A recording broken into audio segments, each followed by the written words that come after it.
Hello and welcome to this month's Marvel-ous episode of the Great British Mickey Waffle. I'm Becca and joining me this month are John. Hi, Becca. Jill. Hello. Peter. Uh-oh. Sammy. Hi, Becca. Ben. Hello. And Claire. Always last. Nice to see you.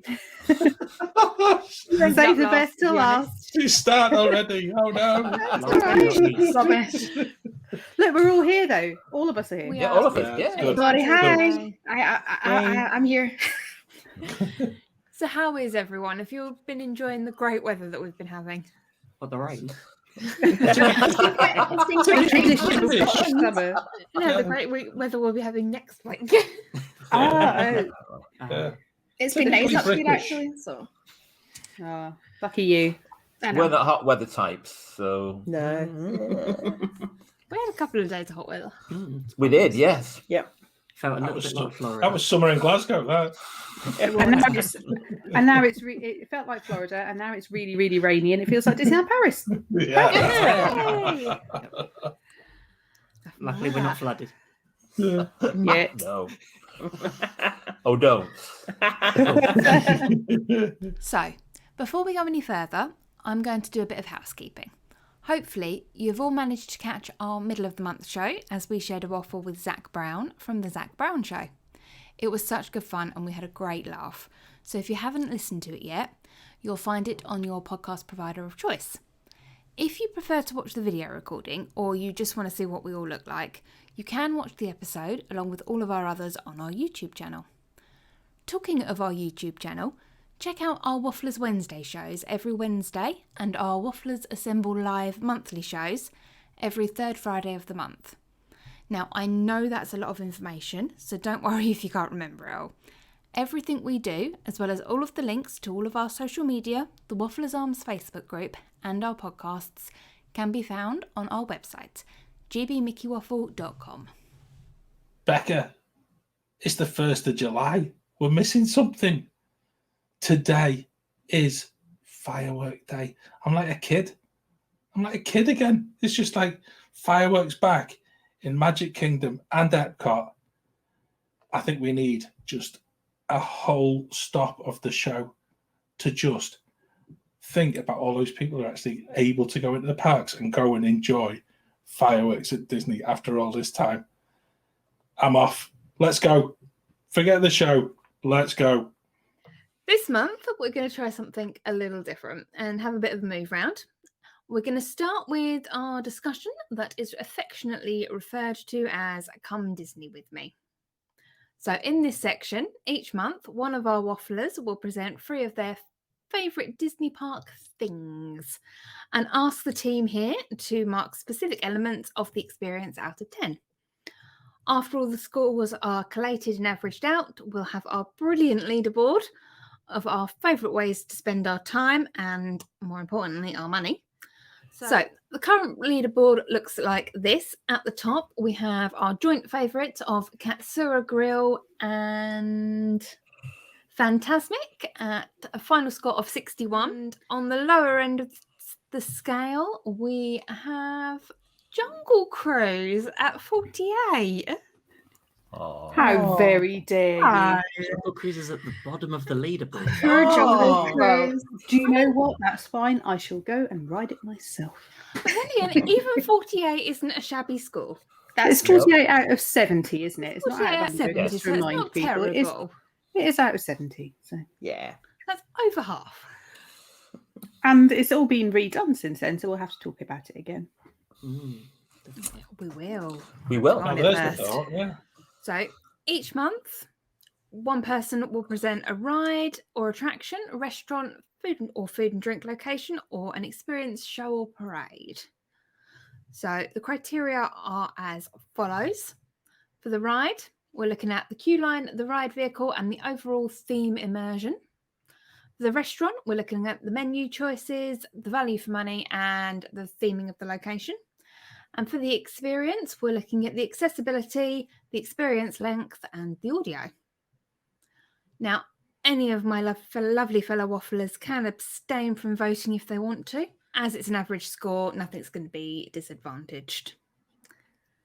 Now, as we're doing a month of Marvel, I did think about using Marvel-themed rides and food locations. But as we've got a section coming up later in the show about the new Avengers campus, I decided we could discuss it all then.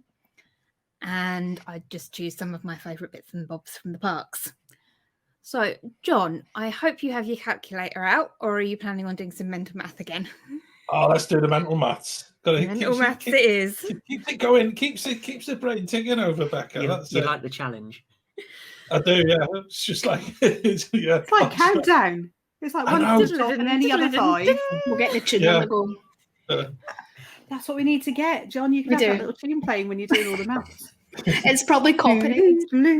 Probably copyright, but yeah. Yeah, that's what I was saying. Find another second I think countdown. if we make an attempt of it ourselves, I don't think it'll trick any copyright. That might work. Well, no, because it doesn't sound anything like it if we do it ourselves. So it's fine. I think there'll be somewhere out there that sounds very like it. It would be all out of sync. Yeah. Yes. I think we do that. I think. Musically, that's called a canon. Yeah. I thought it was called a round. That's if you plan it. Well, we can say that we can pretend. Yeah. I can't pretend I'm as glamorous as Rachel Riley, though. Oh, I don't know, John. For all the people listening to just the podcast and not looking at the YouTube, John is very glamorous and exactly like Rachel Riley. I've got a great face for a podcast. Rachel Riley, or are you going? Was it the new host of Anne Robinson? No, Rachel Riley every time. I think John's more like twice nightly Whiteley, isn't he? No, Richard Whiteley. Don't tell everyone. Shall we move on? Yes. Right, so we'll jump straight in. For my ride, I've chosen my favourite, and it's still my favourite, Big Thunder Mountain Railroad. Folks, please keep your hands, arms, and legs inside the train and remain seated at all times. Now then, hang on to them hats and glasses, because this here's the wildest ride in the wilderness. So this is a family-friendly roller coaster. We did discuss the queue briefly on one of our Wafflers Wednesday shows. It really does feel like you're in the Wild West. From the wooden flooring and queue lines to the fun posters and signs that are dotted throughout the queue. So the majority of the queue is undercover. However, at busy times, you can find yourself queuing outside, which is great as long as it's not blisteringly hot or pouring it down with rain. It does have an interactive queue feature, which I think they put in about 2013-ish, which is really good fun. So you can crank the levers and plunge the plungers and make dynamite explode. It is good fun, especially if you've got young kids who get quite bored easily, because sometimes that standby queue can get quite long. Yeah. A lot of the equipment in the queue line is actually real proper antique mining equipment that Disney have purchased from all sorts of different places. It is wheelchair accessible, although instead of going through the normal standby queue, you go via the exit, and they've got a special little area that you can wheel or motorized scooter up to while you wait for your ride. You do have to transfer from the chair to the ride vehicle, but that's similar for most rides. So talking of that ride vehicle, it is a converted ore cart that looks a little bit like a train. It's got 13 rows, sits about, I don't know, I can't do that kind of maths conversion. 2 to 3 people, 2 adults and a small child per row, roughly. So there's actually 6 trains in total. I knew there were a few. I didn't realise there was as many as 6, and they've all got individual names. So they're called You Be Bold, You Are Daring, You Are Courageous, I Am Brave, I Be Hearty, and I Am Fearless. And I love looking at the trains as they're coming into the station and finding out which one I'm going to be riding on. I always find that bit really, really fun. I'm a bit older, obviously. The restraint on the ride is a single low lap bar. So that can be a little bit of an issue if you're riding with a small person, because obviously bigger people means the lap bar is only going to go down as far as the biggest person in the ride. And so they can, as it's a little bit bumpy, can be thrown about a little bit. It's also a little bit restrictive for those, as Jill likes to say, who are Ursula-sized. And also if you're rather tall, because there's not a huge amount of legroom in those cars. So I find the overall theming rather good. Not only is it themed around a southwestern landscape, complete with waterfalls, cabins full of bats, and mountains, there's all sorts of animatronics situated along the ride itself, from mountain goats and chickens to the lovely gentleman in his long johns in the bathtub, which I love going past. Every time we go past him, it's, oh look, man in a tub. So the lore of the ride changes depending on which version you are riding in. In Walt Disney World, the story goes that the mining company moved in, ignoring all of the supernatural hauntings that were going on in the area, and continued despite this. And then the spirit of the mountain brought a flood which wiped out the camp, leaving it in ruins. Nice and spooky. So there you go. What do you reckon? Well, when you said leather, I just went, oh, are they going to theme this to like Kronk? Yeah. Perfect. Yeah. Take the Oh, long that- johns away. You've got the Emperor's new clothes. In the Something. Who do you wanna No, go it's fine. first? Oh, this is a good point. I get to choose. You can go first. Oh no, here we go. So what was it? Q line I've got to vote on. Q line's good. Q-line, yes. Out of 10. Can I give it a 7? Because I don't mind staying. The queue never feels too long. And like you said, there's some interaction and get some nice sort of, you get to see the ride before you get on it. Especially when you're looking out and you're walking around. I think that, yeah, that's 7. Ride vehicle. 7 as well. I think it's, I don't know, you said it wasn't particularly comfortable, but I don't know. I think it's quite fun because especially when you're going over sort of the bumps and everything, you feel everything, and it just makes the ride more thrilling. So 7 for ride vehicle, overall immersion. Let's go for 8. Okay. Sammy. So literally, Ben just stole all of my answers. So for the Q line, I'm going to give it 7. I think there's some really fun elements to it, but it's nothing special to me. So a 7 is kind of what I would give it. For the ride vehicles, I mean, it's a basic train on a track, but I feel like it really fits in really well. Again, there's obviously some like minor flaws, like with the lap bars and stuff like that, but I don't think that's too much of an issue. And obviously the cool names, I didn't know they were all named, so that gave it like an extra point. So for ride vehicle, I'm going to give it a 7. And then for overall theme / immersion, I am going to give it an 8. Again, like I said, I'm just coughing Ben. I think the ride itself is really well themed, and when you go through the mines and all the rock work and stuff, I just think it works really well. So an 8 for that.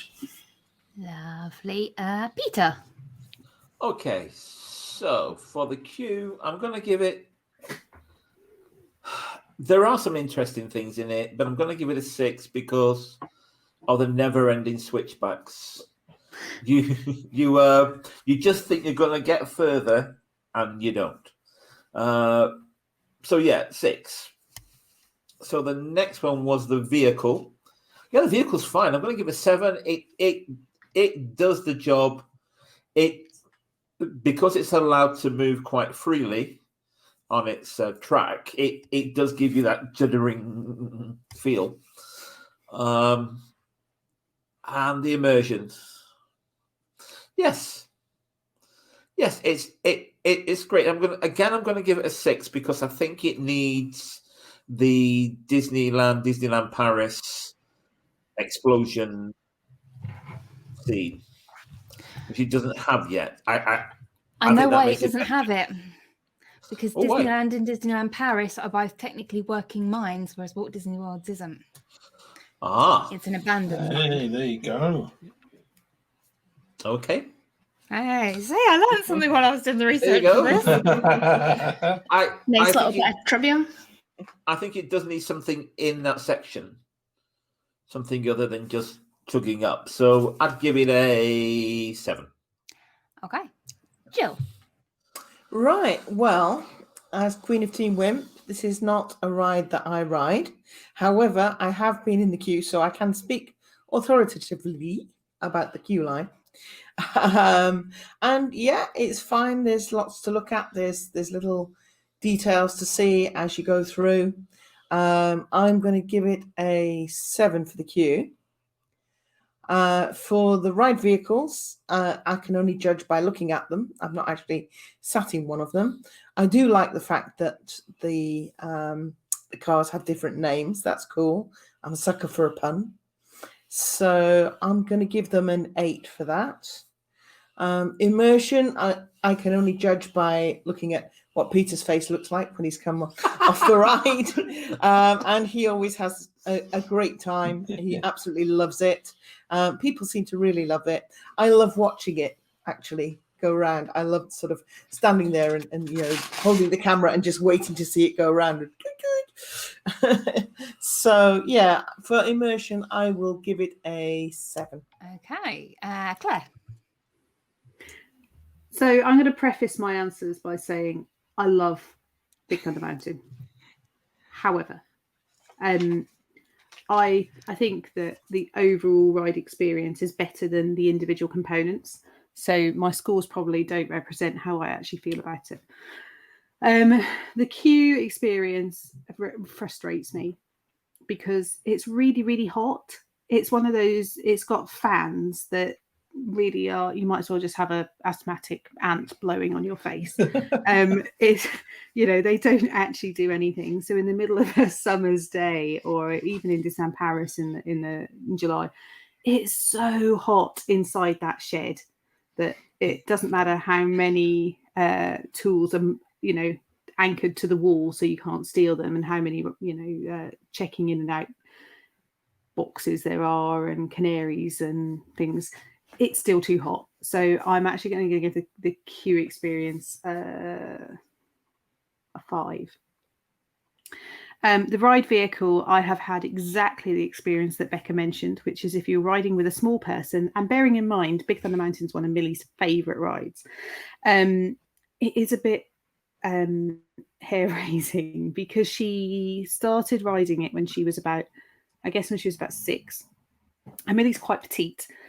She's tall, but she's quite slim.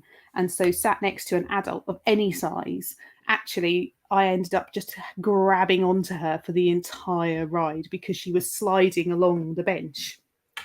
And the single lap bar for both riders really doesn't work if you've got a small person and one adult. If you've got 2 adults at either end and you can anchor the small person in between you, that's not so bad. But if it's an adult and a small person, actually there ends up being a gap between the lap bar and the edge of the cart, which Millie being tiny could probably, given a good 12 round a corner, could easily have lost a limb out there. So I was really quite concerned about her. So I'm going to give the ride vehicle a 5 as well. But then the overall theming and immersion, it's such a great ride. I love the sound of the Big Thunder Mountain, that clackety clackety clack up the, as you're climbing up the lift hill, that really classic sound. And I love the raking sound as it goes over that hill, and you hear it going down the first really steep hill, and you can hear the noise of it on the track. It's just such a great sound. And I think that all the components of it together make it quite an atmospheric experience, even though it doesn't go particularly fast, or it doesn't feel like it goes particularly fast. It's got lots of smaller hills and turns. There's no big drop, which makes it a perfect family coaster. So I'm actually going to give the overall ride experience an 8. As I say, my scores probably don't really add up very well, but the individual components sometimes need a bit of a yeah. Now the only thing I'll say is the queue's meant to be hot. You're going into a mine. Yeah, I know, but do Part you know of what? I theming. can imagine that without it feeling like 130 degrees in there. By the time you actually get onto that slope going downwards and you're choosing left or right, and you've got that jeopardy of, am I going to go on the right side? If in doubt, go left. I find is always best. Right. Well, you know what? For as many people say that, somebody else says, "Well, go right then," and it Yeah. doesn't Yeah. matter. It doesn't balance, It's like yeah. choosing You your always pick the supermarket. wrong side. Always. Right. So you've got that trauma when you get to the top of, do I go left, do I go right? By that point, the sweat is pouring off you, and you just like, I don't actually care. I just want the wind from the attraction to cool me off somehow. I So, just like yeah, your description of like asthmatic ant. Yeah, Yeah. it's beautiful. It was so descriptive. Like I could picture it so well. It was beautiful. Is that experience actually coming to the Marvel land later? Oh, what, the asthmatic Ant-Man? Yes, Ant-Man. Paul Rudd can breathe on me. I don't mind. Oh, that's gonna come back up in the bloopers next year. Isn't it I just just? know. Paul Rudd Oh. can breathe on me. Walked into that one, Claire. Episode title. I'm right gonna there. stop talking every time. Wonderful. Oh my life! I'm gonna shut up then. So, John, Thanks, Becca. I'm quite surprised at some people's opinions of Big Thunder, because actually it's one of my favourites. It's been one of the favourites of my kids, and I think it's one of those things in Magic Kingdom where you, in a way, it's not the big roller coaster, but as a small child, when you're going for a day and an experience at Magic Kingdom, it's one of those things that you always come away and remember, because like Claire mentioned about the lap bar, there is that exhilaration. It's that same exhilaration that you get from one of the massive coasters as an adult, yet from a small child's perspective, they're getting that experience at such a young age. And I think that's where we've had so much fun on Big Thunder, and I've got to say it's one of our absolute favourites. It's an amazing place to take photographs from, and you get some very peculiar shots looking back on the rest of the park. But it's also, if you go during fireworks, it's an amazing ride to be on, and actually get some amazing pictures of fireworks, because some of the views of the sort of the rearward firework launch sites are so amazing, and you're willing that queue to go very, very slowly, so you can actually enjoy it. And then once you're on the ride during firework time, it becomes a completely different experience, because you're not looking at the ride, you're actually looking at the fireworks as well. Lots and lots of different opinions there about the queue line. I actually enjoy the queue line, but more from a fast pass point of view. Because it's always one of those lovely fast pass lines that when you see a 25 to 45 minute wait time for everybody else, and you get your fast pass, you know that you're going to be on there. And as you get to that loaded, the downward slope, as Claire alluded to so eloquently, that's when the fun begins. It's worth a fast pass in itself, because you've got that, when the line divides, you've got that whole responsibility as a family. And it always comes back to me. It's like right-hand side lane, left-hand side, which one? Right. So you get the kids, and the kids are looking over. Dad, the right-hand side was going quicker. It's going quick. We need to go on the right side. Just bide your time, son. Just bide your time, because the train's coming in. So, but we have a theory. I'm not going to share it, because actually, I think Ben's touched upon it a little bit there, but I won't go into the reasons why. But we always end up with the left lane, because it's slightly quicker just round the corner, so you've less people in the queue. But by the time you get to that loading bay, you really do. You want to ask the cast member to be in the car at the back, and for the reasons being, it's a most amazing ride when you sit at the back, because you don't have the hold on most of the hills. As you go over the hill at the front, you're waiting for the car at the back to reach the peak of the hill. And so if you're actually at the back, you just get straight over and you're gone. And it's a much, much better ride that way. It's fun for the kids. I'd love Big Thunder Mountain And so I'm going to split my voting for the queue line. I'm going to go with an 8. The ride vehicle, it's just a, I don't know. They've gone that step further, and I think your description there, Becca, of talking about the train names, there's something about it. You know, I think from a kid's perspective, and then from like Jill said, if you enjoy a pun, it's one of those things that it's that missed magic, isn't it? If you're not looking for it and you're just like, oh, it's a train. But if you're looking at it, it's another little bit of detail, another little bit of Imagineering that just adds to the overall experience. So I'm going to go with an 8 for the ride vehicle. But for the overall theme, I'm going to go with a 9. It's just an amazing ride. It's just got just everything. And it's never the same ride at different times of the day. It's never the same ride if you're at the front or the back.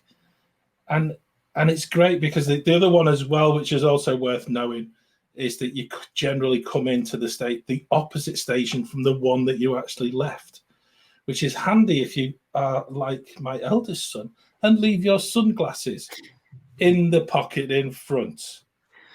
So that's worth a show all of its own as to how you managed to get sunglasses back and try to describe, well, we left on that platform, we came back in on the other one, and you're trying to get cast members to help, and the cast members they're more than used to it.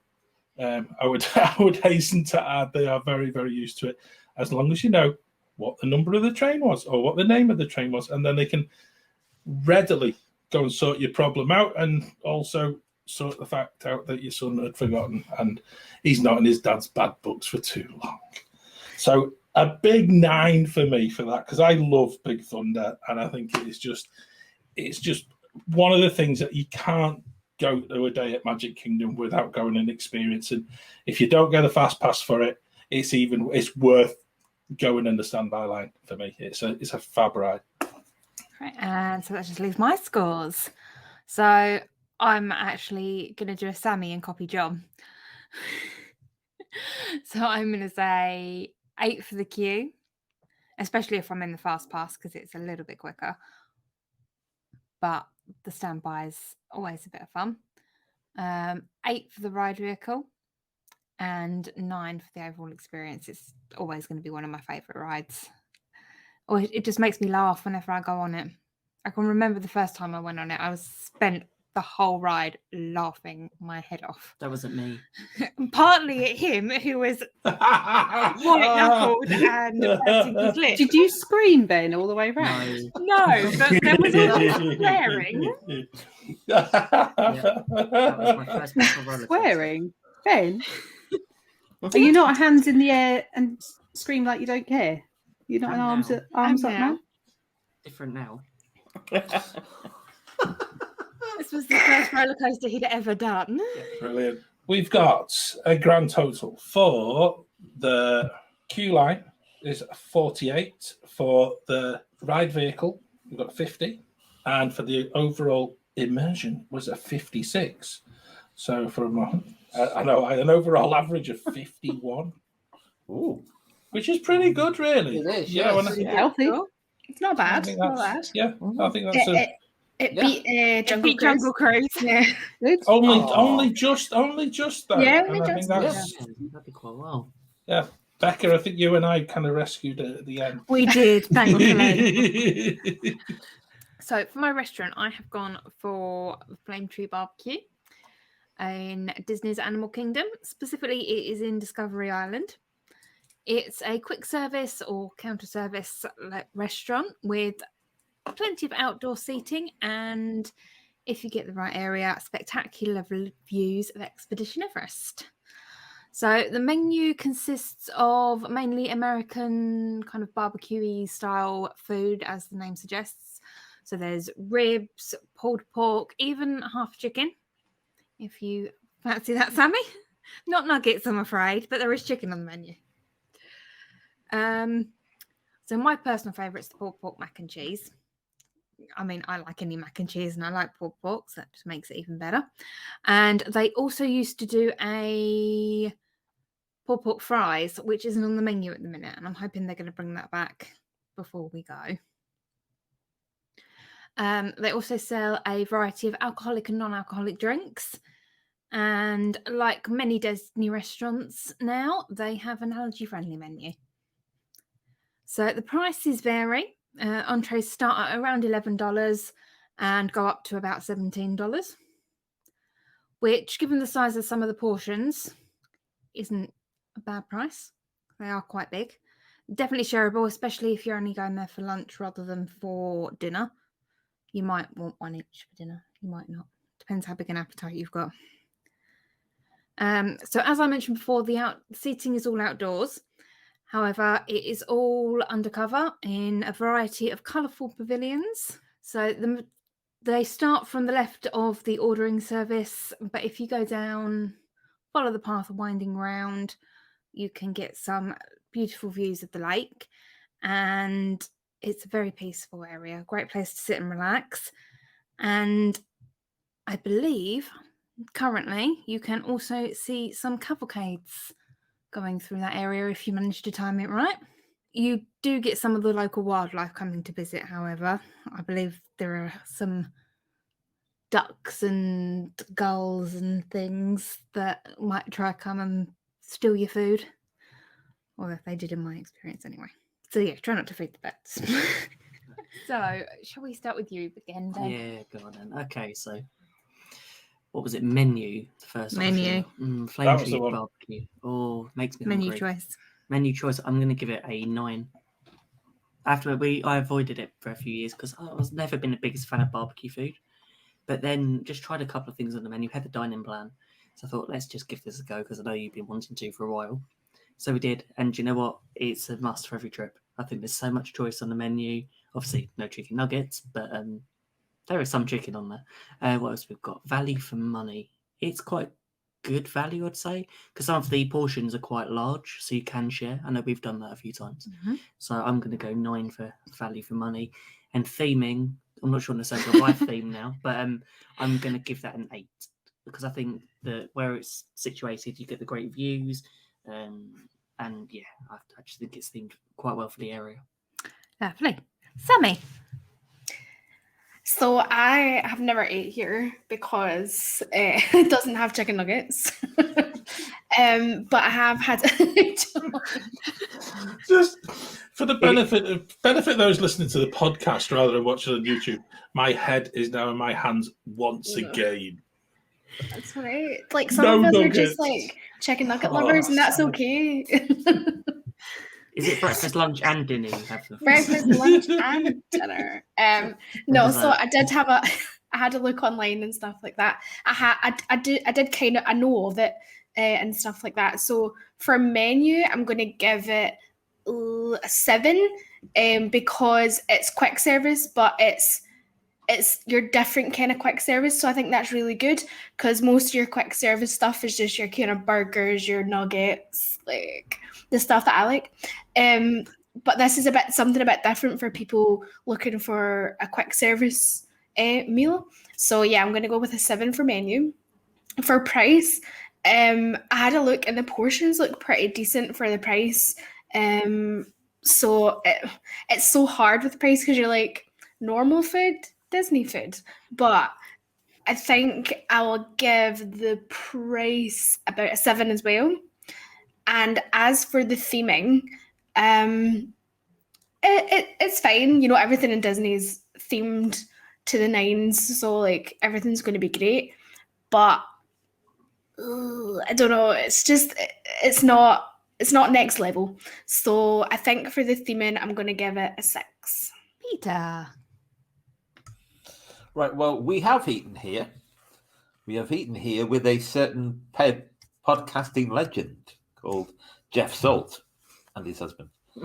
So yes, we had a dessert there. We didn't have any in the main menu. In fact, Jeff bought it for us, which was really nice of him. But looking at the menu, yes, good value for money.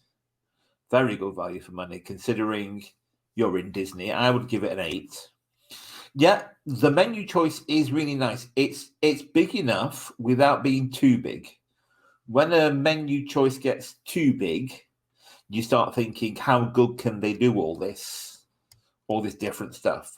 So yes, I would give it a 7 for menu choice.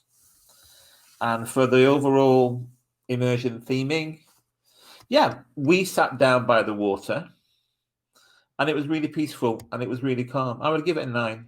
Jill. Yeah. As Peter said, we've only really had a dessert there. However, looking at it, yeah, the menu looks great. Lots of decent food, lots of stuff that you don't get elsewhere. Obviously, the cue's in the name, Flame Tree Barbecue. So, if you like barbecue, that's where to go. So for the menu choice, I will give it a 7. For value for money, I think I'll give it an 8. It does look one of the better value for money quick service options. And for overall theming, I will give it a 9 because it was really beautiful and peaceful sitting there by the water. Yes, we had to keep an eye out for the birds. Mine. But, it is a beautiful view. And this was before they built Pandora. So I'm presuming that the view from there now is even better. So I'll give it a 9. Okay. Claire. Like Sammy, this is not somewhere that I've eaten. It's not somewhere that really has appealed to us as a family to eat. I think in Animal Kingdom, my choice is elsewhere. I think menu choice wise, I've had a look online. It's all barbecue, which is fine if you love barbecue. The chicken salad is probably the thing that I would choose there. I think that looks quite nice. I'm not a big fan of like lumps of meat on a plate. That's not necessarily what I would choose to eat, but I do like the fact they don't come with fries. They come with beans and coleslaw, so that's something different. So menu wise, I'm probably going to go 6, and that's because that's my preference. In terms of value for money, I think it's quite varied actually. I think it goes, when I had a look online there, it goes from sort of $11 right through to 17, depending on what you choose. So there is a variety in terms of price, and if you just want a side, you can do that. So give it a 7 for value. I think, as you say, the proportions that I've seen online are fairly healthy size, so you could definitely share that between an adult and a child. The kids menu, I'm just going to say, is naff. It's really rubbish. There are 2 items on the kids menu, and I think that's a poor show. So that kind of took a point off for me. And I think that in terms of theming, we haven't sat out there. We haven't sat by the water's edge, but I've seen lots and lots of footage. And I know people rave about how beautiful and peaceful it is. So it is on our list to go and visit the seating area at least when we're next there. So I'm gonna give it a 7 because I haven't been able to experience that. It does look lovely, but the threat of wildlife, especially of the kind that don't have legs and may slither across the ground, bearing in mind there's quite a lot of undergrowth there, may have me standing on a chair rather than sitting on it. John. Thanks, Becca. I'm going to echo quite a lot of what Claire said, actually. I've thought long and hard about Flame Tree Barbecue, and I think there's better places in Animal Kingdom to go and eat. It's one place that it just doesn't sit right for me. Animal Kingdom has often got the reputation of being sort of that park which is it seems to be hotter than other places. It seems to be a place where you're wanting that little bit of fresh air, and a big sitting outside barbecue isn't really the one for us as a family. It just doesn't. I don't know what it is, and I think the portion size possibly is another one that it's just too much during a park day for us to enjoy. So essentially, we go and find other places in Animal Kingdom to eat, where that first of all, I think the menus are better, and then secondly, I think the venue is better, and I think that's quite a sad thing, really, because it's kind of the one that's seen Animal Kingdom through for so long.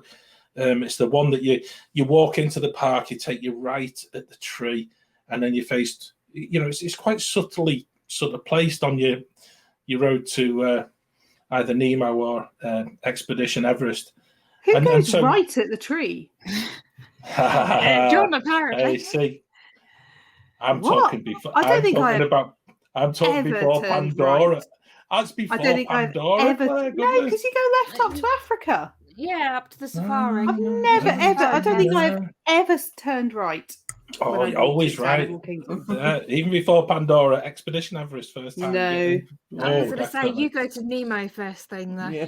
Not quite. No, it's Second always thing and Everest. third Used to be Everest. Used to be Everest back in the day, but now we're very much sort of road. Sorry, John. No, it's all right, Claire. It's fine. I'm used to it. Yeah, these days it's a left. You wouldn't even know that Flame Tree Barbecue was there the way that we do Animal Kingdom these days. So it's sort of you get coming out of Pandora, you're on that sort of that back route out, and you're straight into Africa. You just sort of bypass the place completely, and that's probably doing it a disservice because I think, as other people have said, it's got a big range of food, and they do serve massive portions. I'm going to be really harsh, and given the fact that for each of the shows that we've done so far, I'm the one who's really given loads of high marks. But for this one, for the menu, I'm going for a 6 because I don't think just barbecue in Animal Kingdom it's a bit. I don't know, you need something more than that. So I'm going to go for a 6. Value for money. I am going to go for a 7 for that one because it's okay for park food. And the overall theming, I think they're missing a trick. I think they can do a lot more with the area. Really, sort of hype up the fact that there's something really just hidden, and I think this is something we keep coming back to as a show, and it's finding those places within Disney parks where there are just those little quiet retreats.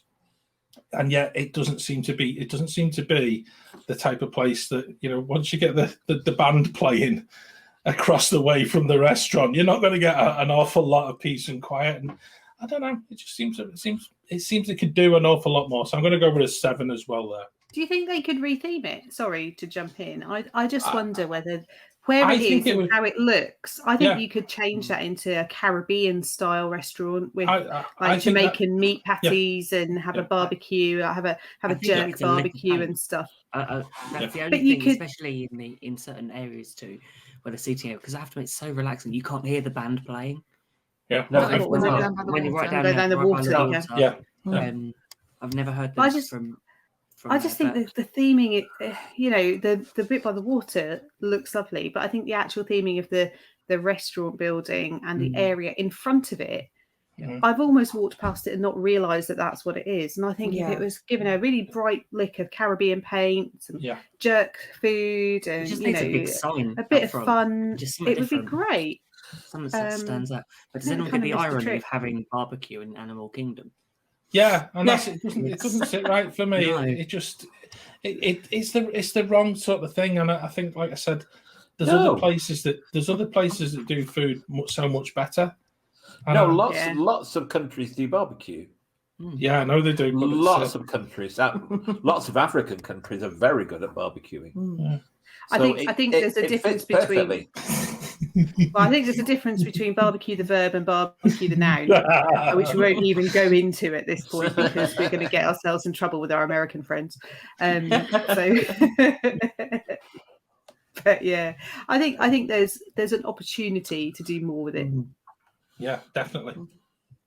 I don't know. You need to do more with it because it does what it does well.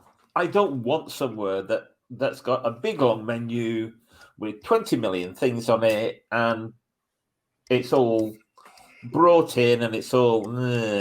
What It I doesn't- want is it doesn't someone who does necessarily- it well. doesn't have to have It a long doesn't menu. necessarily need like a big, huge menu. Like even the same amount of menus, but just maybe something a bit different. Like Claire was saying, maybe Jamaican style, or like different barbecue Caribbean. flavors. And I know Yeah. that the Regal Eagle has some slightly, they've got the smokehouse, which has got a slightly different barbecue approach.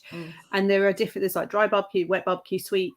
Actually, this is all the same barbecue based across every dish as far as I can see. And that for me it's kind of like we'll cook the meat and then we'll throw a whole load of barbecue sauce on it. So it doesn't matter about the meat quality. It doesn't matter about anything else. It's just like it's then smothered in barbecue sauce. So I kind of think they're missing the opportunity to make it something special. That's just my personal opinion, Peter. And I think that, it's not for me, which I've said already. I just think absolutely. if they did something different with it, I might it might entice me to go and try. Controversial topic. Yeah. It is. So I'm going to give my scores. So for the menu, I'm going to give it a 9. Unfortunately, Sammy, there isn't a burger or a nugget in sight. It is not your standard theme park food. While it's not hugely varied, it is the only place in Animal Kingdom that you'll find barbecue food, I think. I'm sure someone can correct me if I'm wrong. So for value for money, I'm going to go for a 9 again, because you can pay however much, as much or as little as you like, for those varied menu items. And for the theming, I am going to give it... I'm going to give it a 7, because I do agree it could do with a bit of something.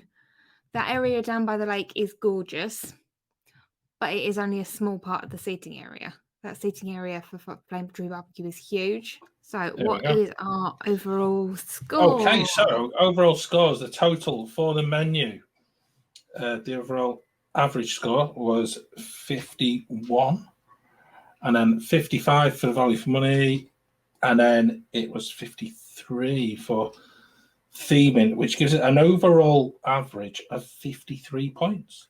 Mm-hmm. Really? Wow. Yeah. Wow. Fair. But again, I think it was a bit like Big Thunder. There's some it's divisive. There's some high marks in there as well. So you actually find that it is one of those places. When people have had good food, then it's obviously one where you do give the high marks. You see, that's it's that 1 point behind Blaze Pizza. Gosh. There you go. Cool. I think this next one is going to be a bit divisive as well. Oh dear. So, from my experience, I have chosen the Wishes / Happily Ever After dessert party. Basically, because it's the same dessert party, it's just a different fireworks show. So, it's the same experience, really. So, it's set in Tomorrowland Terrace. It offers a range of desserts, seasonal fruit, ice cream, and drinks. There's even a cheese selection, which is quite nice. And you also get your VIP viewing of the evening fireworks show. Like I said, it's now Happily Ever After. It was Wishes when we did it. In fact, we did it on the last ever showing of Wishes. So there are 2 different fireworks views that you can book. Garden Plaza view with standing view of the fireworks, which is £79 for adults and $47 for $79 for adults and $47 for children. Or the Tomorrowland Terrace view, which is seated, which is $99 for adults and $59 for children. Now, I believe that $99 also includes alcohol, whereas the Garden Plaza view doesn't. So you arrive at the Tomorrowland check-in desk about 90 minutes before the fireworks are due to start. So that gives you a good 75 to 80 minutes of eating dessert before you go over to if you're in the Garden Plaza view, over to the Garden Plaza about 15 minutes before the fireworks are due to start and get a lovely view of the castle. None of the seating in either areas is prearranged. And while that doesn't matter for the Garden Plaza view because you're going to be moving anyway, for the Tomorrowland Terrace one, it does, because obviously, if you get a terrible seat and you can't see the castle and the fireworks, you're going to get a terrible seat and can't see the castle and the fireworks. So the food and drinks offerings when we did it were all arranged buffet style or you can eat. That may change with COVID regulations, but as it's not running at the moment, we don't really know what they're going to do. Since we went, they've included some savoury options as well, including egg rolls and I believe a spinach dip, but don't quote me on that. Yeah, what do you think, Ben? Okay, well, I really enjoyed it when we did it. Obviously, it's a bit different because it was the last wishes, so it was the last dessert party. For that wishes. one, yes. So I don't know what have we got to think. Accessibility. So does that mean just like getting there, or cost, or I don't know? Because it's not the cheapest thing to do when you think, but if it's unlimited food or unlimited sweet food, at least that worked quite well for us. And we got, was it apple cider included, which is non-alcoholic? Yeah, sparkling cider. Yeah, for some reason Which in United States, America, that is apple juice. Yep, it's very nice. But yeah, would have been nice to have some alcohol included. But we did the Plaza Gardens, so I gave a good view. I'm gonna give accessibility an 8 because I think it's one of those that you can pay for, and I think it is worth doing, even if it's just once. Experience length, you've got a lot of time to just sit, relax, wind down before the fireworks. So was it 75 minutes you get before roughly, yeah. So 90 minutes before the and then you've fireworks, got- I guess you could check in. I'm going to give that an 8 as well. And audio, because obviously you're watching either Wishes or Happily Ever After, it's got to be a 10 because that's a bit difficult of an experience to talk about. But yeah, it's amazing shows. Okay, Sammy. So I haven't experienced it, but I have considered and I have looked at it for like future possibly doing it. Did you guys do the Garden Plaza or the Terrace? Garden Plaza.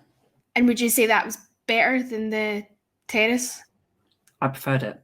Well, we've Yeah. never done the terrace, so I can't say for Looking definite. from just the way you get to stand. Is the plaza like right in front of the castle bit? Yeah. It's the greenery bit. Yeah, I think I would pick that one. And that's the cheaper one. What? Yeah, And that's it's the cheaper one. Yeah. Because you don't have chairs to sit on. That's fine. I'll sit on my Yeah. butt until the fireworks start. It's all good. Yeah. So yeah, I think that accessibility wise, everything is brilliant except for obviously the cost. But of course you need to decide whether that's accessible for you or not. So it's kind of hard to judge that. But generally for accessibility, I think I would give it an 8. Let's give it an 8. So for experience length, sounds like it's a pretty good length. Like basically like an hour or so to eat and then like go and get your place or whatever for the fireworks. So I would give that an 8 as well. And then for audio, 9. Like it's the fireworks shows. It's banging. Peter. We haven't done this either, but again, we've looked into it. Now, even though I'm a pastry chef, I do like the idea of the odd savory thing coming in because you need something, a change in taste to appreciate the desserts that bit more. So what were the categories again? Sorry. Accessibility, experience length, and audio. Okay, accessibility. 8 for accessibility. Experience length. I think it depends on who you're with. If you're with a big party, it's probably going to fly by. I give it 7. It's still a good length. And the final one was audio. Well, it has to be 10 because it's the big night ending show. So it has to be good. And that's that. So 10. Okay, Jill. Okay, I'm going to take a slightly different view. I've not done it either, obviously, but we have done some other similar things. We've done a version in Universal to watch the previous fireworks show there with a meal at Lombard's, which included desserts out on the decking and seating there. And we've done quite a few times. They used to do a great offer in Disneyland Paris where you could have a 3-course meal in one of the restaurants for not much more than it normally cost. And that then gave you access to a VIP viewing area. So I'm kind of going by those experiences as to whether I would pay the extra money. And I'm not sure I would. I mean, we're in the park already. And yes, I know it's a pain jostling for a place and trying to make sure that you don't get pushed out of the way and you don't have people's iPads in front of you. But from what I've seen of some of the views at the dessert party, it's very much depends on the luck of the draw as to whether you've got a good view or not. I think by the look of it, the standing places, you're more likely to get a decent view. Seating ones, you've got to compete with all the people standing in front of you. And unless you're right at the front, you could end up paying more for a really dodgy view. So I'm not sure I would. Now, you mentioned cheese. You had me at cheese. Cheese is always good. And desserts and cheese. Yep, sounds like fun. But to be honest, would I prefer to get some desserts and cheese and just find myself a spot somewhere? Maybe I would. So accessibility, I'm going to give it a 5 because you have to pay extra. If that's a good use of your money, great. If that's something you want to do, that's great. But it does mean that you are paying extra to eat food and watch a show when you've already paid for your park ticket. For experience length, yeah, it looks fine. It's not too long hanging about before the show by the look of it. And obviously, once the show starts, it is what it is.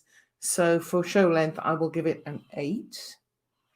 And for audio, yeah, as so many others have said, it's got to be a 10 because whichever show it is, I mean, we've stood there to watch Wishes. It's a great location. You can hear perfectly. So audio, yeah, it's a 10. Claire. So we have done this. We've done it twice. We've done the Tomorrowland Terrace version twice. First time with family, second time just the 4 of us. Accessibility wise, I think I agree with Peter that if you're going for physical accessibility, it's great for anyone who might have mobility challenges. So you can there's ramps, it's flat inside. I think that the fact that the terrace is seated means that it's equal viewing for everyone, whether you can stand or not. So that's good.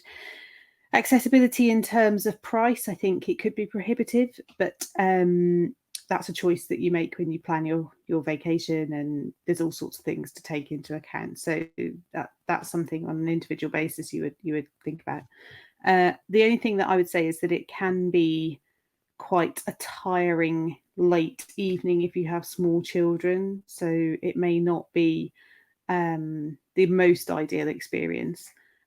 However, they do provide ear defenders for children, the same way that some of the cruises, the firework cruises do, so that if small children find the sound of the fireworks too loud, you can have the option of having ear defenders, which is quite good as well.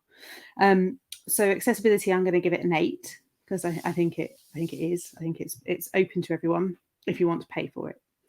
I think that in terms of length of experience, it's fine. Could you add half an hour extra onto it? Yeah, you probably could, but the chocolate around the strawberries might start melting, or the cheese might start going a bit dry around the edges.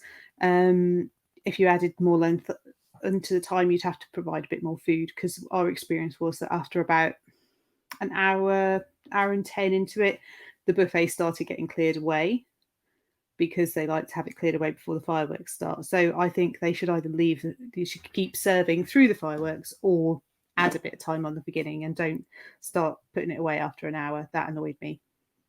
So experience length, I'm going to give it a 6. Audio, I think everyone's said it already. It's Wishes or Happily Ever After. Both of them make me cry. Millie slept through Wishes both times.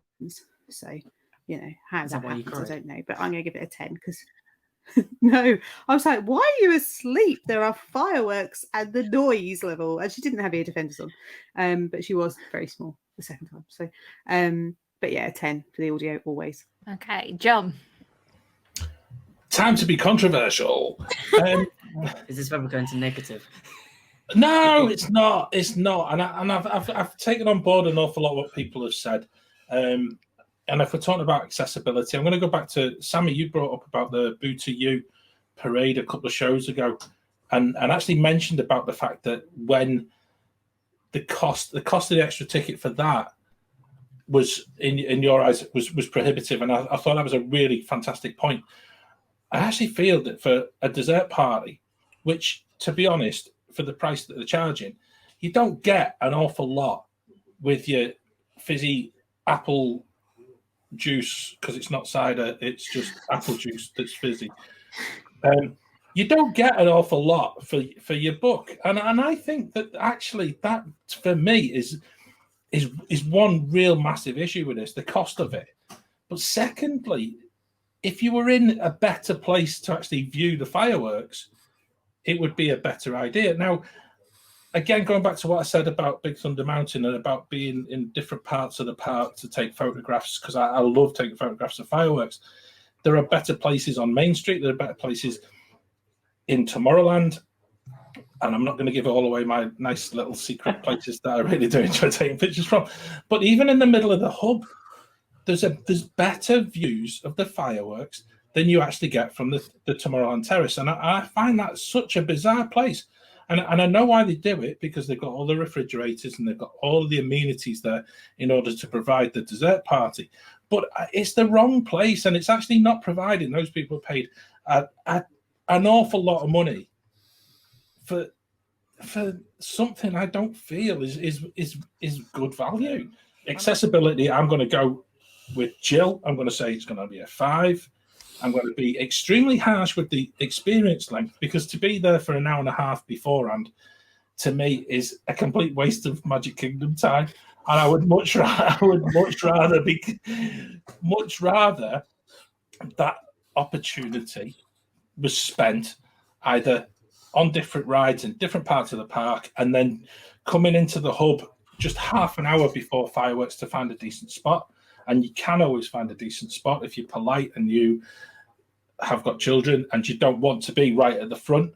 If you want to be right at the front, then you need to be there a whole lot earlier. You then, if you want to be in a better spot, get there a little bit earlier. Don't expect people to get out of your way; they won't.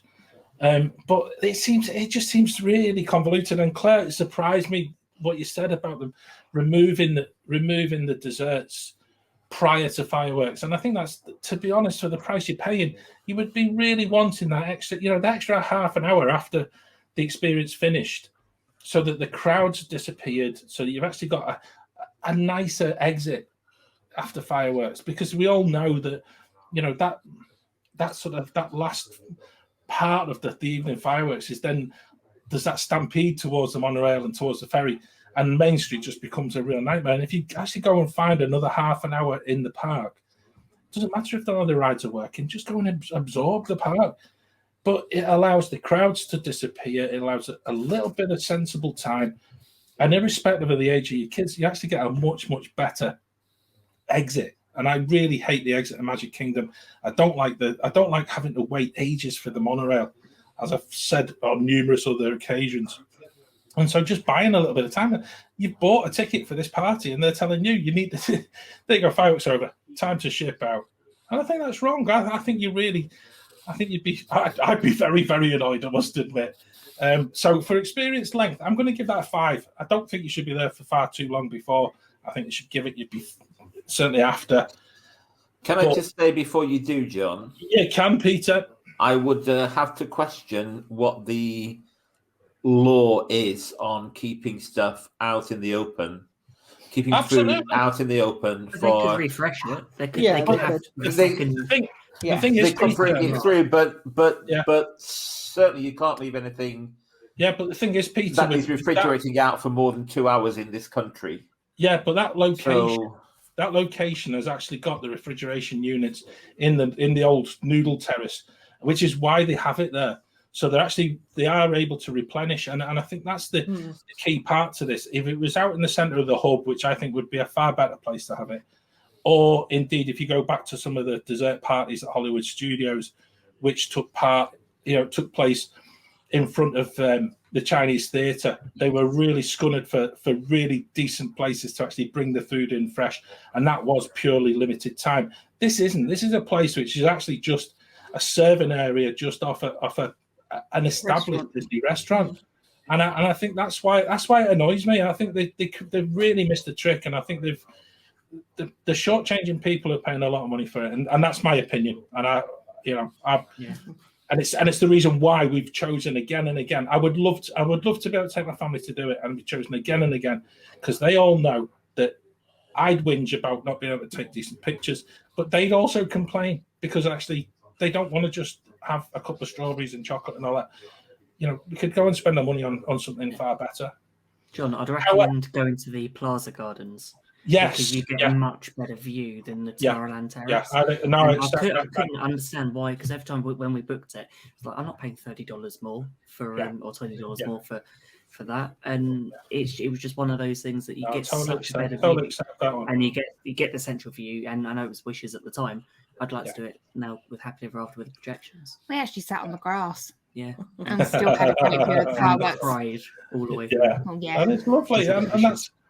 And I think that's what we all want to go back and enjoy that, and I think that's really going to be echoed in my mark for the audio, because actually there is no better feeling, and I'm a huge Wishes fan. I think for everyone who's known me over all the time we've been doing this podcast, it has always been Wishes, and then just in the past few weeks we've had Disney announcing that fireworks are back.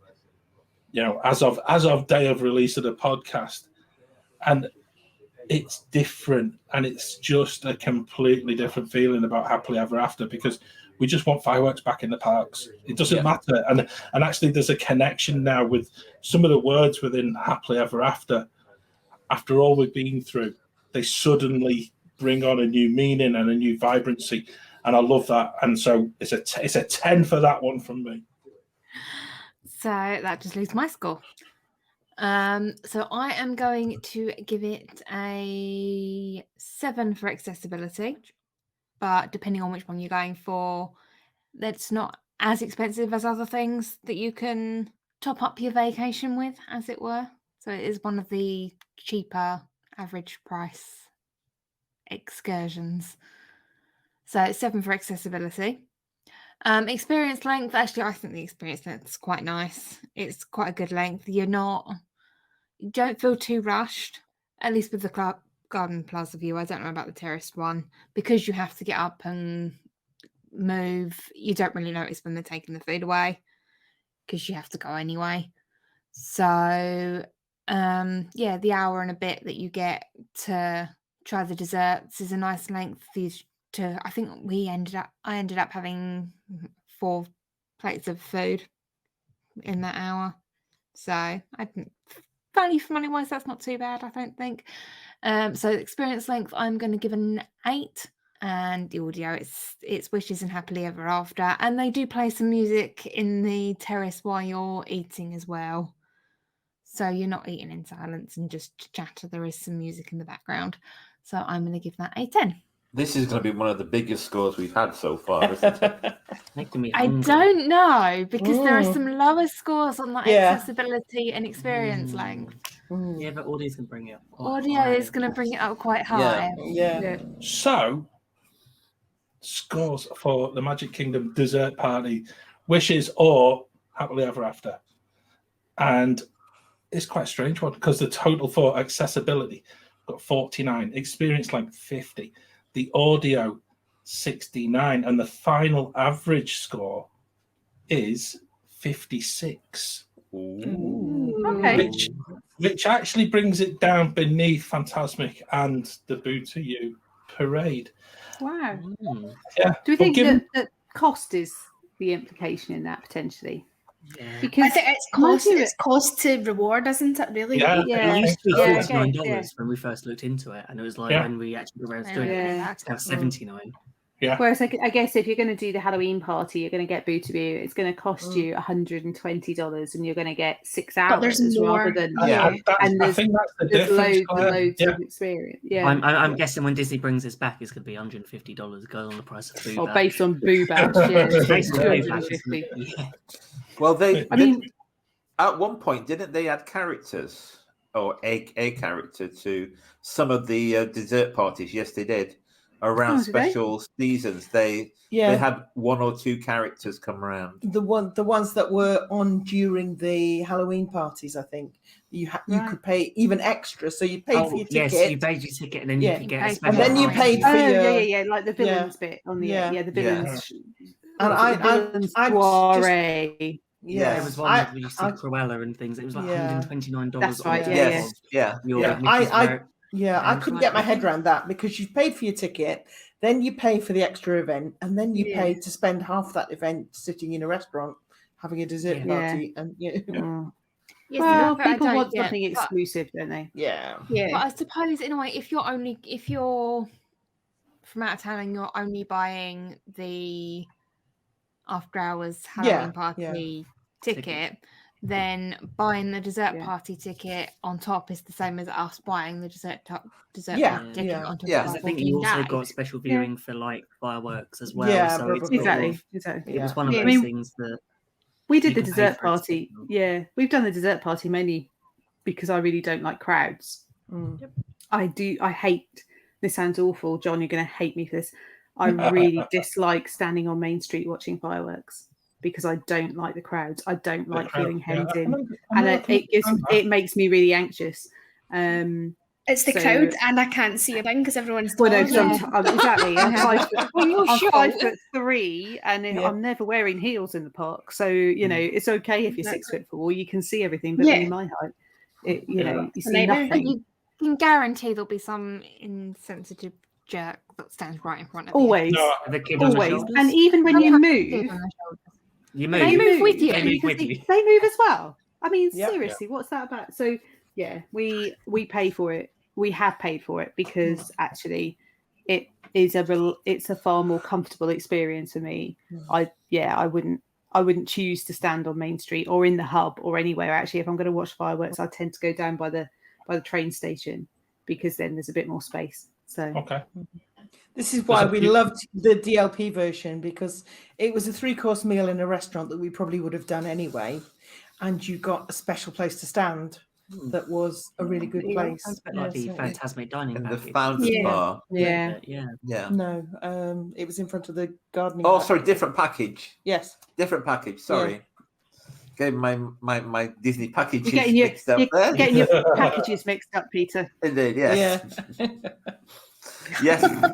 I just got that. Thank you. Or actually, it was Jill getting her packages mixed up, which is a whole other issue. Let's just move along.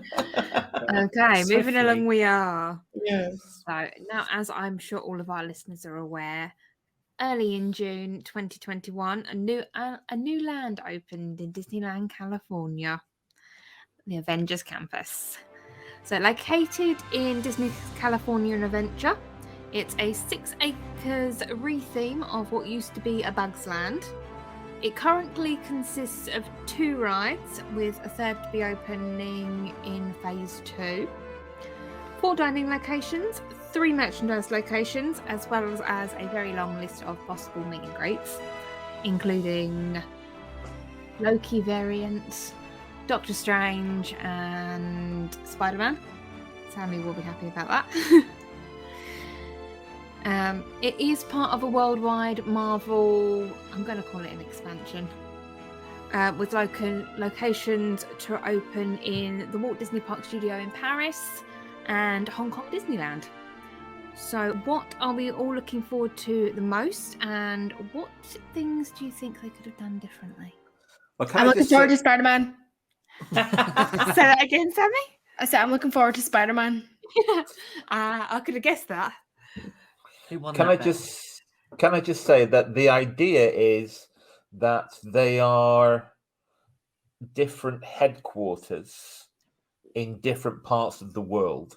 Mhm. So they don't necessarily have to be exactly the same as each other. Yeah, They they're can all do linked. things They're happy. differently. They've got a connecting story for all Yeah. three. Yeah, Mm. yeah. The one in But Hong they're Kong not is carbon actually, copies. yeah, the one in Hong Kong is actually not being called Avengers Campus. I think it's being called Stark Expo. Right. Okay. Mhm. Yep. And is I'm that not for- going to be? I'm guessing that's going to be around Ant-Man and the Wasp area. There's, I believe so. There's the Iron Man they will bring ride that one in. and Yeah. the Ant-Man and the Wasp. Ant-Man Everyone's and the got an Wasp, which Ant-Man is already in attraction there. there already. Yeah, They Ant-Man have, and the yeah. Wasp, It's Ant-Man and the already Wasp, there. Yeah. which is a They've just kind got of to Buzz do Lightyear shoot 'em. Yeah. Yeah. They've just got to do the I'm very impressed of with it. the Spider-Man Stuntronic. I Mm. think Oh, that is that's amazing. incredible, isn't That it? is The stunt I really animatronic is hope that the amount of when we saw it on the Imagineering story and gone, I wonder what that's going to be. And it's like you just fly just robot Is it flying in the air. unbelievable? Yeah, It's it's so clever. It And, looks amazing.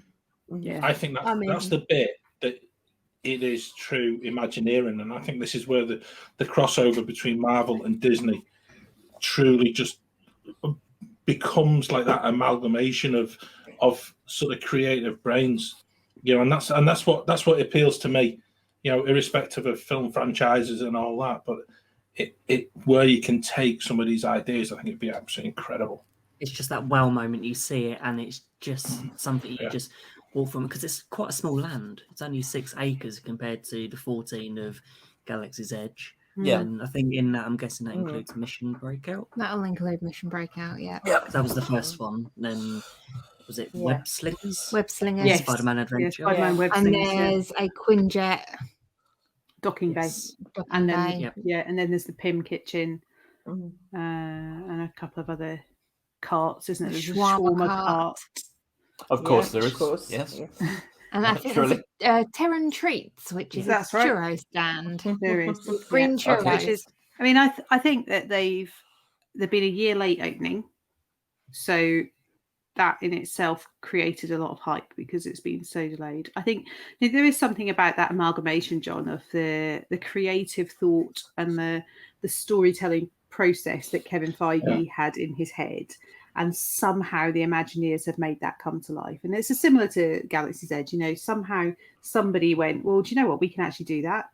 I know it's all make believe and we've done it for a film and it doesn't really exist and it's all green screen and CGI. Actually, let's just try and build it and see what happens. And I think that that's been really clever. I was watching some videos about how do the web slingers work, because it's a bit like so the attraction itself is like Toy Story Mania. It's a interactive experience where you have to save the Avengers campus itself from Spider-Man, sort of spider bots that are taking over. And you haven't got any sort of gun or anything like that. It's actually done on hand tracking technology, which is really clever with cameras, so that you wave your arms as if you're shooting web from your wrists like Spider-Man would, and it tracks your hands, and therefore you score, and it shoots the webs and collects little spider bots. And I think that technology of hands-free in terms of there's no device that you have to use to enable that to work. It's just you're waving your hands around it. I know that we've had that years ago with things like the Xbox Connect 360 and stuff like that. It did work, but this is on a massive scale, and it's the time scales involved in that. And I know, you know, this is me getting geeky. It's like less than a quarter of a second between picking up the action and delivering that as a web spitting out of your hand. I think is incredible. So the way in which they've created that technology to be able to feel like you're actually doing it is great.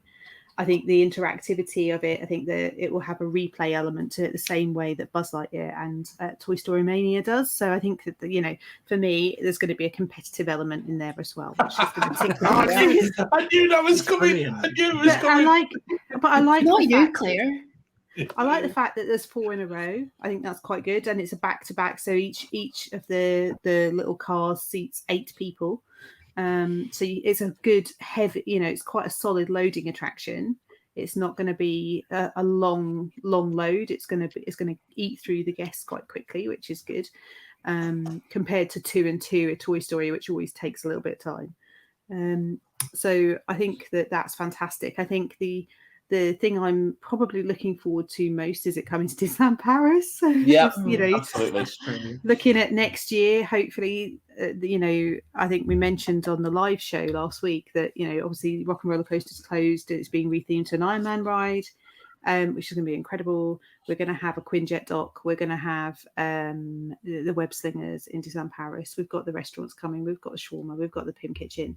And most of all, I'm looking forward to them retheming Tower of Terror to Mission Breakout, which I'm certain will be announced very soon. Just because of its location, it needs to happen. To be Rock and Roller Coaster. It's in the right location. Why would you not do it? I mean, in Disneyland Paris, it's literally standing over where Avengers Campus is going to be. So there is absolutely. It makes As long as it. they leave Walt Disney World where it is and don't change that. Yeah, that's exactly right. As long as they don't touch it wouldn't make Walt Disney sense World, to do that. I don't care. It would make absolute sense to retheme the one in Paris, and I actually hope they do. That means I'll have to go on it. What I'm really intrigued about is because with Epcot you're having Guardians of the Galaxy, which is also going to have certain things. So I know there's only certain aspects of Marvel they can use in Walt Disney World. So it'll be interesting how much of a story they can play along with Avengers Campus and the variants that you're going to get in different, from Disneyland Paris to... Do you mean variant or variety? Two different things now. You can't say variant. Got Loki in the brain. Got Loki going, this is it. And also, there's a Loki meet and greet. There is. Yes. There is, and it's the new Loki meet and greet. It's not like Loki. It is God of Mischief. It's variant TVA Loki, which is really very cool. And I think the Doctor Strange meet and greet looks really cool as well.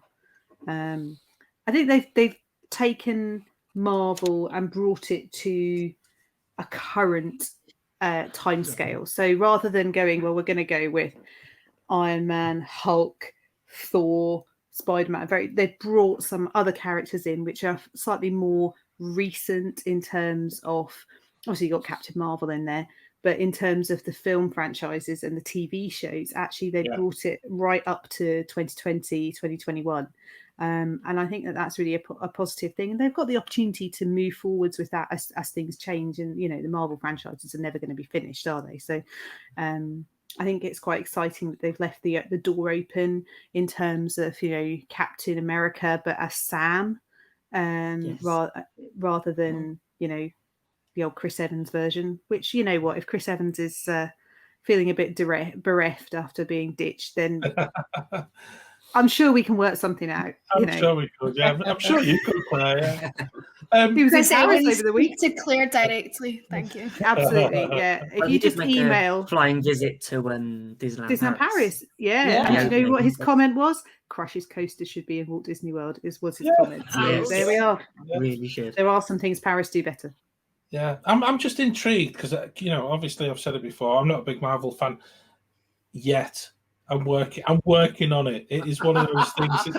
Is it growing on you, John? It is very much so. Very much so. Because I was like that. It intrigues me. It's got that complete sort of that whole sort of the whole world part of it is really getting to the stage where and like I say, it goes back to WandaVision, and it's that just getting snuck into something and then beginning to then sort of scratch beneath the surface.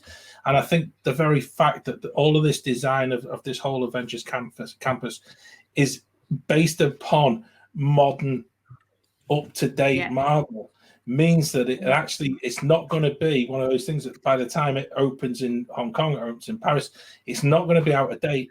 And it's going to be like Horizons. Yeah, but it's going to be so it's going to be so crucial to actually keeping it fresh, because I think we all know, the turnaround from your big sort of your massive film to a roller coaster opening, or even looking back at Universal and looking at the Hulk roller coaster. I love Hulk as a roller coaster, but the actual theming of it is now dated and it needs to be replaced. And Marvel's moved that whole franchise on so much that the whole campus part of it just takes it to another level. And the hotel in Paris just takes it to another level as well. It's just been so exciting. Oh my goodness, it's so cool. But do you know what I think intrigues, because I'm becoming a massive Marvel fan. So there are some of the films that I haven't seen. I've not watched Ant-Man, and I haven't watched Ant-Man and the Wasp. I haven't sat through the original Iron Man films yet, and that's just about time. It's about the fact that I haven't had the opportunity yet, and I get the story. There's something really intelligent about Marvel and the way in which everything interlinks together, the layers of detail and story that are just compounded. Just when you think you've understood it, you go, oh, and it really makes you think. And I think that's what ticks the boxes for me. It's the intelligence behind the story and the layers of detail. In the same way that general Disney Imagineering does the same thing. We were talking about, why is this here? Why is that there? What does that mean? And I think quite a lot of Marvel makes me think like that. And so that for me is the thing that intrigues me more than anything else. Far more, and I know that there's some real hard and fast Star Wars fans that would say Star Wars is the same, but there's something about I don't know whether it's Chris Evans and America's Us, or whether it's the fact that it's, or whether it's just really clever storytelling, and there's so many different elements to it that interlink. Claire, could it be both? Well, that sounds like a match made in heaven or a match made in Asgard. But does that make sense? I don't know whether I'm talking rubbish as usual. No, it does to me. And I know I've come at this at a completely different angle, and obviously, with a little bit of a different tilt on it. I know we spoke on our Wednesday show when we were talking about WandaVision when it first started, and I looked at that on a very sort of simplistic note in the first few episodes, and it so reminded me of sort of David Lynch's Twin Peaks. And once you start getting more and more into the Marvel sort of archive, you begin to understand that this ability to look at characters and look at how the whole of this MCU just sort of begins to just intrigue you even more, and that's it's a wonderful thing, and it's just like it's taken me by surprise, which is why I'm playing catch up massively. It feels like a jigsaw. Sort of, it does. Every film or TV show, there's just another bit that just makes the picture slightly clearer, but then you lose a piece off the end. Where I haven't even got the box yet, Ben. I don't know the jigsaw I'm trying to. I don't even know what the jigsaw I'm trying to. No, we don't want the picture. It's just come into focus, but then you lose a couple of pieces with the next film. Yeah, and then someone throws one at you and it hits you on the side of the head. Oh, that's where that was. Yeah. What's actually really quite good as well is you're coming into Marvel as it's starting a new storyline. So while some of the characters might be older, you're not jumping into the middle of the Infinity Saga storyline. So everything coming towards us is part of a new story. That story's gone. That story's old. That story's out of date now. And I think that's why Avengers Campus is quite exciting, because it's the beginning of the next phase, isn't it? And that's because you've got this thing to build forward. Exactly. You can build forward. There's elements of the past. I think Disney have learned from Galaxy's Edge, because Galaxy's Edge has a little bit of an identity crisis of what sort of. It's just trying to work out where it is. Do we have Darth Vader? Do we have Kylo Ren? What part are we at with Galaxy's Edge? Where I think they've learned from that they can't do that. And where with like Tomorrowland, that it's always something you can't always keep up to date with. It needs a lot of attention. Where with Avengers Campus, they've seemed to have hit that right point of where it covers previous stuff and then also what they've got coming in future, especially introducing characters and meet and greets of Disney Plus that was out last week. That is a masterstroke, and it doesn't take them much to do. I mean, they've pretty much said that the Avengers Campus is a separate universe from the MCU. Okay. But Okay. it crosses over. So It if crosses we're going over. I'll call it Separate multiverse. Part of the Yeah. multiverse. multiverse of madness. We're all in there somewhere. And again, though, bringing it simplistically back, though, you look at the traditions of Disney, and you look at the Fab Five characters, and how I think we mentioned it in some of the Wednesday shows when you go into character meet and greets, and through Disney magic, Mickey can appear in one park, and then you go for breakfast somewhere, and he's actually in the restaurant as well, which is fantastic. But to actually make the Marvel stuff now of such an ilk where these characters are actually becoming, they're actually beyond the Darth Vader and Kylo Ren argument. Is it a case of building on the experience that was started with Disney? The Star Wars part of it took that part of it, and they've maybe learned a few lessons. I don't know. I'm just throwing it out there because I'm probably the sort of the greenest behind the ears about all this, because I don't honestly have the backstory to so much of the Marvel films, and it's one of the things. It just intrigues the life out of me at the moment.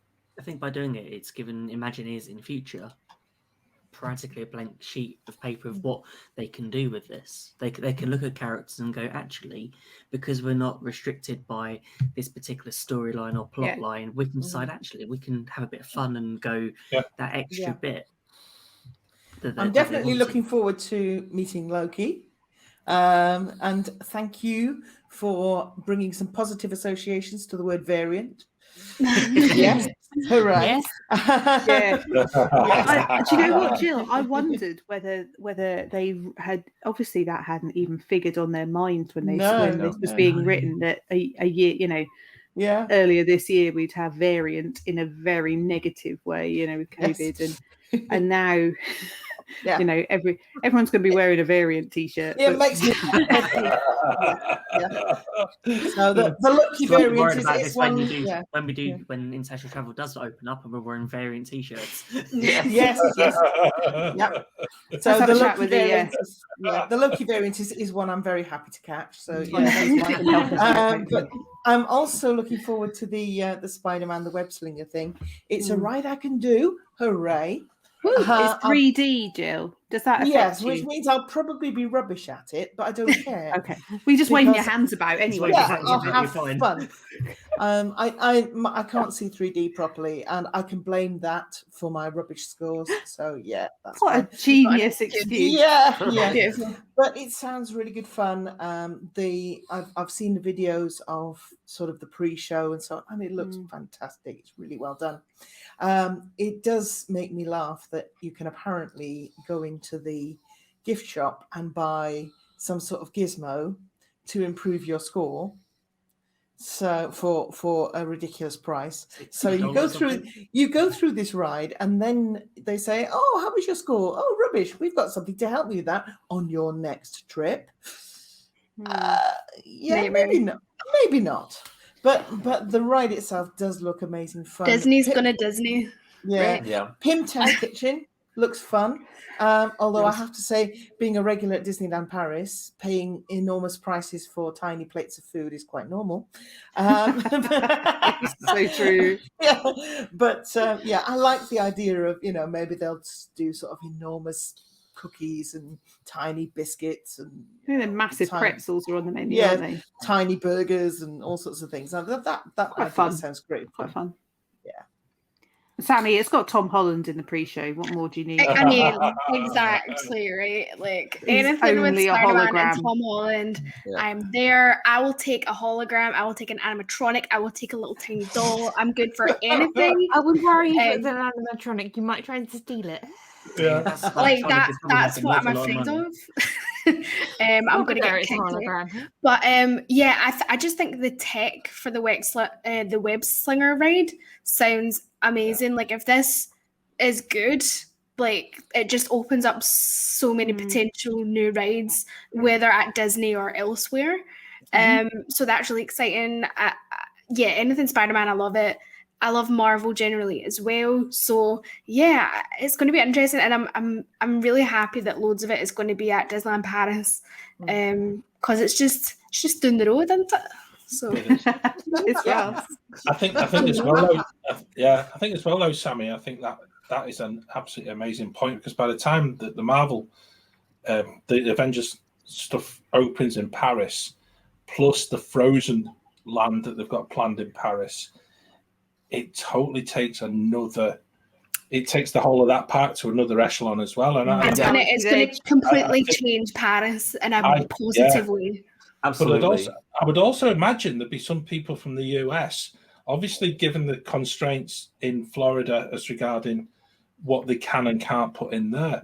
But I would imagine some people from the US would be intrigued just to come across to Europe and actually trying out Paris as an option, as to and if they're if they're willing to sort of look at the fact that they then can have a third park, they go to California, they could go to Florida, but then across to Paris and have 3 completely separate experiences. It'd be so amazing. And I think for all of us over here, I think it's exciting because it's on some people's down south doorstep. Yes. Some of us have to try a little bit harder, don't we? So I know nothing, and I'm just going to be really clear. I have no inside information on this.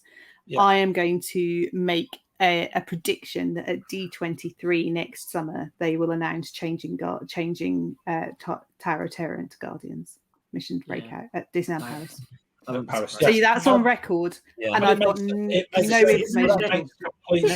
Next year's Iron Man opening, isn't it? Supposed to. It is opening early next year. Early next year, isn't it? And then the rest of it towards the end of next year. So I think that Tower of Terror is probably due a refurb soon anyway. It hasn't had one for about 10 years, at least, if not 12. So I think there's an opportunity there, and I'm sure that they'll be looking at how to integrate it into the bigger park. Yeah, it's slap bang in the middle of the park, and you can't. There's nothing else around that area that, apart from the little streets outside, which now have lost their purpose because the backlot tour is not a backlot tour anymore. So I think it's a bit of a no-brainer, really. So that's my not very intelligent prediction. No, but I've thrown another tilt on that because, as you know, I am the greatest fan of Tower of Terror in Orlando, in Hollywood Studios. Do not touch it, Bob. Please, it has to stay the way it is now. It is just truly iconic. John has spoken. Yeah, John, I'm with you on that. It doesn't. We're all with you. It wouldn't make sense to change one Hollywood Studios for its location, from the theming, from everything. Exactly. It really suits that. But the one in Paris is absolutely right for it. It's a no-brainer. It's even the actual building itself doesn't properly. It's never in my eyes sat as a proper hotel. It doesn't have the same effect. It's crying out for this, and I'm with you, Claire. I think it would be an amazing way of. I've just had an amazing layover. Remember last February when we went and we saw the Star Wars fireworks show projection on there. Imagine a Marvel fireworks projection completely. Show on Mission Breakout. There is so much you could do with Spider-Man climbing down the side of it. Because of the angle that it sits at as well. It faces the back side of the tower, faces it towards what will be the Iron Man coaster. So actually, that whole, and now they've got totaled the Armageddon ride. There's lots of space there. I think that's where the Quinjet dock's going to be. So actually, that whole area behind it will fit perfectly. The front facade could easily change. I think it. I can't see the reason why they wouldn't. Like that Disneyland Paris has got a leg up on California. Yeah. By the Iron Man coaster. Yeah. Anyone else got plans to stay at the hotel? Oh, at some point, definitely. Nothing booked. Nothing booked yet, but we're waiting to see. I need to watch more films before I can book that. Maybe, John, that's what you need to do. You need to go there and experience watch the films. Do you know what though? They've taken a very probably go over my head at the minute. They've taken a very clever approach with the hotel though, because they haven't made it about the films. They've made it about the art, so that actually, if you've never seen a Marvel film in your entire life, it makes no difference because it's all about the artwork that's around the hotel. It does look incredible, and they've added some amazing things. Like the coffee bar is beautiful. They've rethemed all of the restaurants and changed quite a lot of the layout in the restaurants in terms of entrance and exit points. And they've added this station of meet and greet experiences. So you go in and you meet Spider-Man, who incredibly speaks French. He's obviously been practicing old Tom. And then they go to Europe at one point. Tom been swatting up at school. Yeah. I think he's still at school, isn't he? No. You can hang out in his bedroom even. And then you go through, I think there's like 7 different selfie spots, which are from the different movies. So those are the only tie-ins with the film franchise, really. But the hotel, the rooms look incredible. I think that a lot of time and effort has been spent. But interesting when you see the corridors, the grey and the red on the corridors. I don't know if you remember when we went a couple of years ago. We stayed in the New York before it closed, and I took a photo of one of the corridors, which had because we came across it. I'll share the photo so we can put it into the show notes. So the photo I took was either from 2017, I think it was 2018 in the summer. I went with the kids, just the 3 of us went. And we were staying in the Hotel New York before it closed for refurb. And we came down one of the, because it's like a U shape, and we came from our leg at the hotel to the other end and came across a corridor which had clearly been the test corridor because it had all been rethemed to the new theming. And I took a photo of it and said to Morgan, this is what it's going to look like. Yeah. And sure enough, that's what it looks like. So I will share that photo that I took on my phone when we were there. Brilliant. Yeah. I've been hearing the term, and get ready to cringe, I've been hearing the term starchitecture. Oh, I love that. Oh, that's fantastic. That just reminds me of Avengers Tower.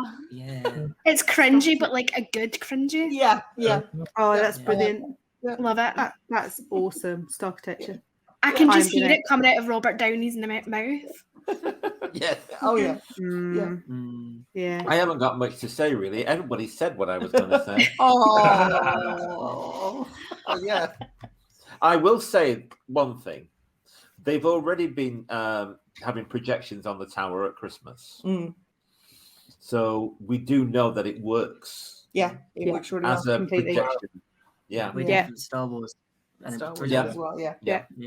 I think as well, Peter, is once they've got that actual projection mapping, so actually mapped out, it goes back to the Imagineers, doesn't it? And you could see them now already thinking of how they can actually, same as they did with the castle in Magic Kingdom. Yeah, they can take it to a completely different level, and just even things that you and I would sit and think were sort of completely off the limits. They're probably thinking beyond that already. I'd love to know how an Imagineer's mind works. Just in corkscrews. Yeah. Similar to yours and mine, Ben. Don't worry. What I love with the projection, let's not put ourselves down there. No. What I love with the projection mapping is when they actually tailor it to a specific building. Yeah. So, like in WDW, when you've got Wreck-It Ralph, and they actually make use of the shape of the castle. Yeah, it's amazing. It's... Whereas what we've got now with Illuminations in Disneyland Paris is a show that wasn't actually built for that castle, and it shows. Whereas Dreams was actually designed for that castle, and it shows. And I think if we can have something that is designed for Tower of Terror, it will be definitely amazing. Yeah, I think we'll also get something. Wonder when Disneyland Paris gets the 30th, whether there'll be a new show to replace Illuminations. I would imagine there would be. I think there's all sorts of things planned for the 30th. When is the 30th? Let's start rumours now. Because if we start rumour about Disneyland Paris, you always know what's going to happen. It's like give it another couple of months, then it'll be on Twitter, it'll be on the web, and it'll be like someone else will be passing it across as the road, and they'll listen to it here first. Just saying. You would believe that would happen. Yeah. Next year is the 30th, Becca. Because it opened in 1992. So 12th of April 1992. So, RAPs will still be valid. Yeah, they expire 7th of May. So Get it booked. 2025 at this rate. Yeah. Yeah, we bought these in So, yes, February 2020. The actual booking opening day? window for March next year onwards will have opened yesterday when the show comes out. Okay. All right. Okay. Fantastic. So if you haven't booked your trip for next year, you can now do it. Promo. What's the actual opening date? What the actual opening date 12th of April, was it? 12th of April 1992. Okay. Right. Because I went on the I'll 19th of I'll April. book that off I'm then. booking that off.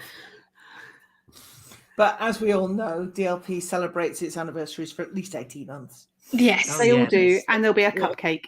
Yeah. Oh, yeah. Woo! I'm No, having a don't pin. drop it. Cupcake. Bring it on. Cupcake and a pin. I'm going to get a pin. I'm happy with that. Yeah, don't That drop like it. in a dream. I don't know if the Iron Man coaster will be open in April. I think they're going to have to get a move on to get it open for April. I think it's probably more likely to be summer season. But That's all right. when I never know, know. I will let people know. That was a really good conversation, guys. I want a spider bot, by the way, just in case anyone is wondering. They look really good. So that is it for this month. I just wanted to take the time to remind our listeners and viewers that there will be Wednesday live shows every week on Facebook and YouTube with upcoming topics to include Universal Hotels and the Food and Wine Festival. So thank you everyone for joining us tonight. And I guess there's just one thing left to say. Waffle on. Waffle on. Waffle on.